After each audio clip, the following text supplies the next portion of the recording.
శాంతి భద్రతల విషయంలో రాజీ లేదని సీఎం రేవంత్ రెడ్డి స్పష్టం చేశారు. సినీ ప్రముఖులతో భేటీ సందర్భంగా ఆయన కీలక వ్యాఖ్యలు చేశారు. ఇకపై బౌన్సర్లపై సీరియస్ గా ఉంటామని తేల్చి చెప్పేశారు. ఆయన ఈవెంట్స్ దగ్గర అభిమానుల్ని కంట్రోల్ చేసుకోవాల్సిన బాధ్యత సెలబ్రిటీస్ దేనని చెప్పారు. ప్రభుత్వం సినీ పరిశ్రమకు అండగా ఉంటుందని భరోసా ఇచ్చారు ఆయన.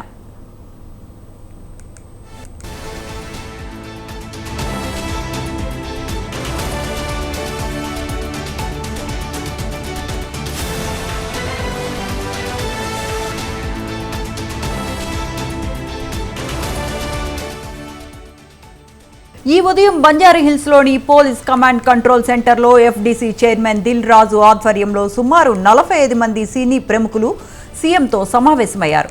వీరిలో హీరోలు నాగార్జున, వెంకటేష్, నిర్మాతలు అల్లు అరవింద్, సి కళ్యాణ్, నాగవంశీ, గోపి ఆచంట, బివిఎన్ ప్రసాద్, నవీన్, రవిశంకర్, దర్శకులు త్రివిక్రమ్, వంశీ పైడిపల్లి, హరీష్ శంకర్, కొరటాల శివ, వశిష్ఠ, సాయి రాజేష్, బోయిపాటి శ్రీను, కిరణ్ అబ్బవరం తదితరులు ఉన్నారు.